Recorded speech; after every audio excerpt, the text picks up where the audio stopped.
It is Verona versus Milan, and Verona at plus 340. Milan have everything to play for at minus 135. Do they crumble? Because I tell you what, their performances have been very, very nervy, very, very shaky, but they are managing to get the job done, even if it's taken to the last 15 minutes of the game. So maybe draw half time and get yourself to the alternate lineups. Under or over 2.5 goals, with the over being at minus 140. I think that's maybe wrong. No, it's not wrong. I mean, it is actually, that is the number, but I think they may be the wrong way around. Draw at plus 315. Matty, what are your numbers saying here? Because Milan, they're limping over the line, but they are over the line. Yeah, so statistically speaking, this total is spot on because the over 2.5 does grade out at 70%. But anybody with a brain like you is looking at Milan's last 5 away matches and being like, okay, if they only scored 1 or less goal in 3 of those 5 games. Their last game, even though it was at home, it was 1-0. You see a lot of 0-0, some 1-0s. Even with Verona at home, a 1-1 in their last game, a 1-0 in their game before that. But typically this season, both teams scoring over 2.5 is a play that has won really every single game for Verona. And that is actually hit in 9 out of 14 matches for these two teams head-to-head.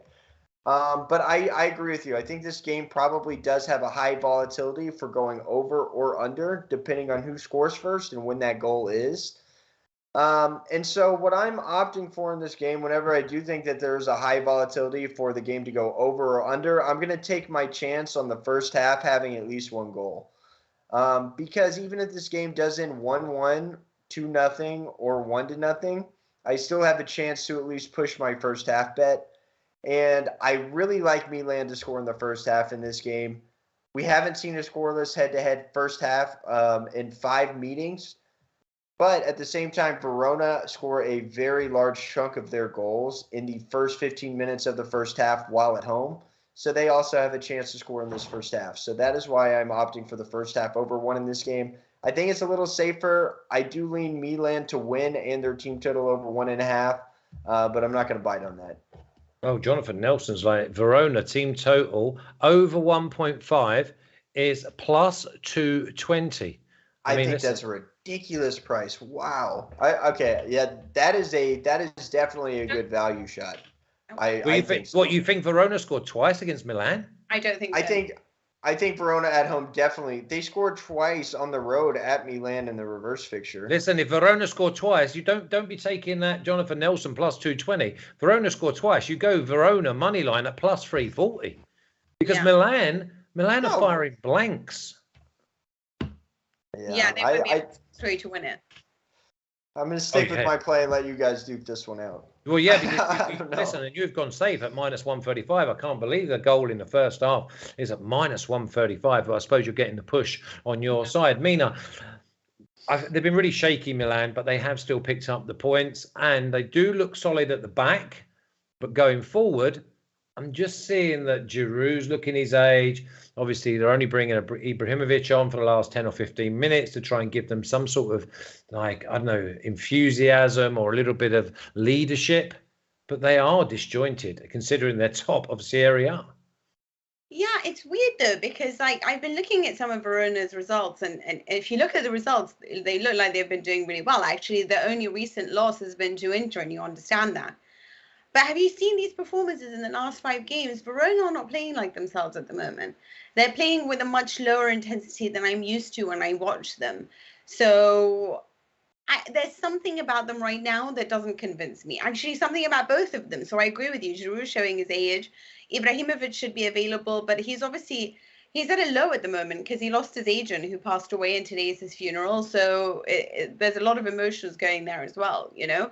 When you look at Milan, this is a squad that is exhausted at this point. You know, it's literally running on fumes at the moment. Even though they haven't played that many matches, it's their recovery from a mental point of view has exhausted them more than the physical. I don't know which way to go with this because there's a part of me that actually thinks there's going to be unders. But I do see the volatility in all of this. I do see Verona being capable of scoring a goal. I don't know if I would go for 2 because, I mean, they only got 1 against Genoa and they got 1 against Sampdoria, and for me those 2 sides are pretty much 2 of the worst, you know. So that's the only thing that makes me think, I don't know how much I trust them. When I see them scoring a lot of goals at home, it's still like Venezia and Udinese when they had a COVID crisis. So otherwise, I don't see the side as naturally one that concedes a lot of that scores a lot of goals against very good opponents. Unless they are very given a lot of space, and Milan won't do that because they really need to win this title. So I think it's going to be a cagey affair, frankly speaking. I don't know. I would stay well away from this one, but I'll tell you something. In the last 6 games between these two teams, Verona have never won once. Yeah. Okay. Well, Milan are obviously got everything to play for. Verona have got nothing to play for other than the big guns are coming to town. Maybe a 1-0, maybe 1-1, but as long as Milan are winning at half-time or is at least 1 goal in the first half, then the Prince of Numbers will be a very happy man. So let's have a little look at the official picks.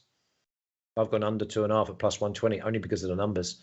I don't see 3 goals. I see Milan maybe winning the game, but or maybe Verona get a last-minute equaliser and then hand the advantage over to Inter. Okay, first half over 1 goal at -135 for Matty.